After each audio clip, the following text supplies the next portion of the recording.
احمد اویس صاحب، فواد چودھری صاحب کی آج ملاقات بھی ہوئی ہے عمران خان صاحب سے، اور اس کے بعد انہوں نے ٹویٹ کیا. وہ کہتے ہیں کہ جی عمران خان کو یقین ہے کہ حکومتی پارٹی مذاکرات کرنے کی اہلیت اور صلاحیت اور حیثیت سے محروم ہے، لیکن بیرسٹر گوہر اور دیگر قائم مقام لیڈرشپ کی خواہش پر وہ مذاکرات سے علیحدہ نہیں ہوئے. یعنی عمران خان تو مذاکرات نہیں کرنا چاہتے، لیکن بیرسٹر گوہر نے اور دیگر لوگوں نے انہیں کنونس کیا ہے کہ مذاکرات جاری رکھے جائیں. کیا فواد چودھری آپ کے خیال میں ٹھیک کہہ رہے ہیں؟ بسم اللہ الرحمن الرحیم. دیکھیے، فواد چودھری پارٹی لائن تو نہیں ہے. آبویسلی جو وہ کہہ رہے ہیں کوئی پارٹی لائن والی بات نہیں ہے. اب جب پارٹی لائن کی بات نہیں ہے تو پھر جو ان کے دل آ رہے کہہ رہے ہیں اس سے ان کی سیٹسفیکشن ہوتی ہے کہ نیشنل لیول کے اوپر حالات بہتر ہوتے ہیں، کہ دونوں فریقین کے درمیان جو ایک ڈیڈ لاک ہے اس کو ریزالو کرنے کے لیے کوئی بات چیت ہوتی ہے. تو میرے خیال میں یہ قطع نظر اس سے ان کا یہ اسٹیٹمنٹ ہے، اس لیے اس کو اتنی زیادہ اہمیت دینے کی ضرورت نہیں ہے. جہاں تک ابھی محترمہ نے بات کی، لیکن دوسری طرف میرے خیال میں ان کو فیکٹس موجود. جی کہیے. ایک بات سن لیجئے، ابھی ان کی بات کا میں جواب دو مختصر ہی دوں گا. بالکل انہوں نے فرمایا کہ جی عمران خان کے اوپر جو اب فیصلے ہو چکے ہیں، جو سزائیں ہو چکی ہیں، وہ کیسے ختم ہو سکتی ہیں. تو میں ان کی انفارمیشن کے لیے بتاؤں گا کہ عمران خان کے اوپر اس وقت کوئی سزا نہیں ہے، وہ کانوکٹ نہیں ہے. جتنے کیسز میں ان کو اجلت میں 3 کیسز میں سزا سنائی تھی بڑی لمبی چوڑی، وہ تمام جو ہے وہ ہائی کورٹ اور سپریم کورٹ سے بری ہو گئے. اب اس وقت جو ہے وہ صرف انڈر ٹرائل پریزنر کے طور پہ ان کو جیل میں رکھا ہوا ہے، اور کہ فلاں ایف آئی آر میں بھی ان کو شامل کر لیا، فلاں ایف آئی آر میں بھی شامل کر لیا. تو یہ کیفیت صرف حکومت کی ہے. یہ حکومت نے ان کو پابند سلاسل کیا ہوا ہے، اس میں عدالتوں کا کوئی تعلق نہیں ہے.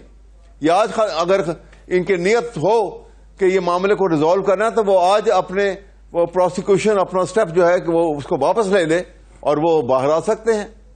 اب دوسرا سوال آپ بتائیے، آپ پوچھ رہے تھے کچھ. میں دوسرا سوال آپ کی طرف آنے سے پہلے میں اگر آپ اجازت دیں تو پھر میں اسی کا جواب پہلے نوشین صاحبہ سے لے لوں. نوشین صاحبہ، کون سا کیس ہے جس کو آپ ریفر کر رہی ہیں کہ اس میں عمران خان کو سزائیں ہوئی ہیں؟ کس کیس میں وہ اس وقت سزا یافتہ ہیں؟ احمد اویس صاحب کا یہ سوال ہے. احمد صاحب کو میرے سے زیادہ پتا ہے. 9 مئی کا کیس کوئی چھوٹا کیس تو نہیں ہے جو وہ بھگت رہے ہیں. کوئی پیٹرول بم پھینکے ہوئے ہیں، کوئی انتشار پھیلانے میں عمران خان جیسا بندہ ہی سزا تو نہیں ہے نا، ابھی تو چل رہا ہے. اس کے آئینی شاہد ہم سب ہیں جی. نہیں، اس میں سزا یافتہ آپ پورے پاکستان کے بچوں کو لا کے کھڑا کرتے ہیں، آپ اسٹیٹ کی طرف آپ نے آپس میں لوگوں کو لڑوا رہے ہیں. آپ ایک انتشار پھیلانے میں آپ نے پورا اپنا کردار ادا کیا ہے. تو اینٹی اسٹیٹ جب آپ ہوں گے تو کیا آپ کا سزا کا آپ کا حق نہیں بنتا؟ لیکن نوشین صاحبہ، اس میں تو ابھی عدالتیں سزا دیں گی نا، تو ابھی تو عدالتوں نے عدالتیں اس نتیجے پر پہنچیں گی جب وہ مجرم ثابت ہوں گے تو سزائیں ہوں گی. میں اتنا جی نہیں، آپ میری بات سنیں. دیکھیں، ہم نے کوشش کی ہمیشہ پازیٹیو بات کریں، مثبت بات کریں، لیکن اگر آپ پاکستان کے خلاف اٹھیں گے، پاکستان کے خلاف بات کریں گے تو اس میں سزا آپ کو جو بنتی ہے آپ کو کورٹس بھی دیں گی، آپ کی ملٹری کورٹس ٹرائل بھی ہوں گے، سب کچھ ہوگا. لیکن بات اتنی سی ہے کہ اگر ان کو یہ لگتا ہے کہ حکومت ان کو چاہتی ہے وہ باہر نہ آئیں، تو حکومت نے ایسا کون سا کردار ادا کیا تھا 9 مئی کو؟ یا ہم نے ان کو اکسایا تھا کہ وہ جائیں اور لوگوں پہ جو ہے لوگوں کو ورگلائیں اور اکسائیں؟ اور سارا کردار ہی حکومت کا تھا. 9 مئی کا تو کردار حکومت کا ہے. جو ان پہ کیس 9 مئی کا کردار تھا حکومت کا، ان کا تو نہیں ہے. تو وہ نہیں پابند سے حاصل رہے. لیکن میری بات اب کر لیں. میں نے آپ کی بات سنی ہے، میری بات سنیں نا. جب میاں محمد نواز شریف کو آپ نے جو ہے ملک بدر کیا تو ان پہ کیا الرج کیا تھا آپ نے کہ وہ اپنے بیٹے سے تنخواہ نہیں لیتے؟ محترمہ مریم نواز شریف کسی بھی جو ہے پارٹی عہدے کے پہ نہیں فائز تھی، ان کو بھی آپ لوگوں نے اٹھوا لیا تھا. آپ اپنی دفعہ چیخیں نہیں مارے نا. اگر آپ کا ٹرائل ہو رہا ہے ٹھیک ہے، اگر آپ نہیں کسی کیس میں آپ پہ کوئی الزام نہیں آپ پہ عائد ہوں گے، آپ نکلیں، آپ جائیں، آپ جا کے پھر سے وہی کریں عوام کو آپ. لیکن ایک بات ہے کہ ملک کے خلاف کوئی بھی ایسا عنصر جو ملک میں رہ کے لوگوں کو ورگلائے گا وہ ناقابل قبول، اور وہ غدار، اور وہ غداری کے زمرے میں آتا ہے. صحیح ہے. احمد اویس صاحب، اب ایک اور سوال آ گیا میرے سوال سے پہلے کہ آپ نے نواز شریف صاحب کو ملک بدر کیوں کیا تھا؟ سنیے، اب میں جواب دیتا ہوں.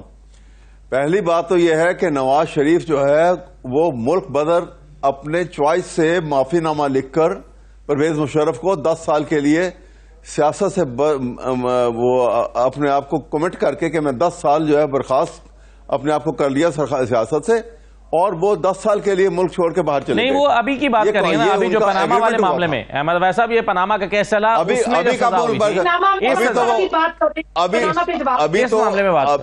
نا, ابھی بات سنیں, ابھی تو دیکھیے نا, ابھی تو وہ سزا بھگت رہے تھے, انہوں نے ایک جھوٹ کا پرندہ بنایا, کوئی ایسا منورنگ کی کہ جناب پتہ نہیں ایسی بیماری ان کو لگ گئی ہے کہ اگر ایک دن آگے پیچھے ہوا تو وہ شاید بڑا مشکل ہو جائے گا ان کا زندہ رہنا.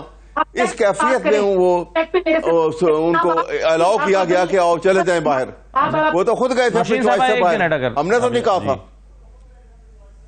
اچھا وہ تو خود اپنی چوائس. چلے ذرا واپس موضوع پہ آ جاتے ہیں, ہم تھوڑا دائیں بائیں نکل گئے. اور ان کے بھائی نے شہباز شریف نے ان کا ایک ایفیڈیوٹ دیا تھا, وہاں پہ اس نے ایک گارنٹی دی تھی ان کی کہ وہ 2 مہینے اتنے ہفتوں میں وہ واپس آ جائیں گے, اور وہ جھوٹا ایفیڈیوٹ واپس آ جائیں گے. بالکل نہیں آئے واپس. اچھا اب وہ تو کیفیت اور ہے. ان باتوں کو اچھالنے سے کیا فائدہ, یہ باتیں کرنے سے کیا فائدہ. اب تو آپ اس بات کو اگر پازیٹیولی چلنا ہے تو ان باتوں کو لے کے آگے چلیں کہ یہ معاملات کو ہی ریزالو کیے جائیں. اب احمد ویسا سخت ترین لب و لہجہ جو اپنی ٹویٹس میں یا اپنی گفتگو میں جو وہ ڈیلا میں کر رہے ہیں عمران خان صاحب, وہ اور یہ مذاکرات کیا دونوں ساتھ ساتھ چل سکتے ہیں؟ دیکھیے عمران خان کی اتنی بڑی ضرورت کوئی نہیں ہے مذاکرات, وہ تو ایک اصول کے اوپر کھڑے ہیں, بھگت رہے ہیں, جیل میں ہیں. یہ ملک کلیپس ہو رہا ہے, اکانومک کلیپس. یہ جو کہتے جائیں کہ جی بڑا پرواز کر رہا ہے, بڑا اڑ رہا ہے ملک اور بڑی ترقی ہو رہی ہے, عوام ایک طرف ہے, پوری قوم ایک طرف ہے, یہ چند آدمی جو ان الیکٹڈ زبردستی جھوٹے اوتھ کے ساتھ پارلیمنٹ پہ قابض ہیں, یہ ایک طرف ہیں. تو یہ ایسے ملک کا نظام چلتے ہیں. ساری دنیا میں ہماری ہنسی اڑائی جا رہی ہے. یورپین یونین نے کیا لکھا ہمارے متعلق, امریکہ کیا کہہ رہا ہے, اور یہ کامن ویلتھ کیا کہہ رہی ہے. ساری دنیا میں تماشا بنا ہوا ہے ہمارا, لافنگ سٹاک بنے ہوئے ہم, اور ہم جٹلا رہے ہیں آنکھیں بند کر کے کہ نیچے کچھ نہیں ہو رہا. اس لیے جتنی جلدی اس کو ریزالو کریں, اس مسئلے کو حل نکالیں اس کا کوئی. اگر اس طرح چلتے رہیں گے ایک دوسرے کے اوپر کیچڑ اچھالتے رہیں گے تو یہ مسئلہ کبھی حل نہیں ہوگا, اور یہ ڈیڈ لاک جو اگر رہے گا تو یہ نقصان ہوگا بہت زیادہ. اور نقصان جو پی ٹی آئی کو تو نہیں ہوگا, پی ٹی آئی تو پہلے ہی آپ نے پکڑ کے جیل میں رکھا ہوا ہزاروں کی تعداد میں لوگوں کو. اس لیے یہ نقصان جو ہے یہ ملک کا نقصان ہے. یہ حکومت اس لیے نہیں سمجھتی ہے کہ یہ حقیقت میں ان کی ذمہ داری کوئی نہیں ہے. ذمہ داری تو الیکٹڈ آدمی کی ہوتی ہے, یہ ان الیکٹڈ آدمی کی کیا ذمہ داری ہے. یہ جب کہیں گے ہمیں تو الیکٹڈ نہیں کیا. یہ بھی تو سوال ہے نا احمد ویسا, اگر یہ ٹریپ تھا تو آپ ٹریپ میں پھنسے کیوں, یہ بھی تو ایک سوال ہے. لیکن اس میں جو امپورٹنٹ چیز ہے, عوام پھنس گئے اس وجہ سے, وہ ان کا ایک ریئیکشن تھا, وہ پروٹیسٹ کرنے وہاں چلے گئے. لیکن جو اندر توڑ پھوڑ کرنے کے, ہمیں اس لیے تو جوڈیشل انکوائری کی بات کرتے ہیں کہ جوڈیشل انکوائری اگر کرائی جاتی تو پتہ لگے گا فوراً آپ کو کہ وہ توڑ پھوڑ کرنے والے بندے جو ہیں وہ شاید اکا دکا پی ٹی آئی کا ہوگا, وہ بندے سارے ان کے تھے. چلیے امپلائڈ تھے سارے. بالکل ٹھیک ہے سر, بالکل صحیح ہے. اب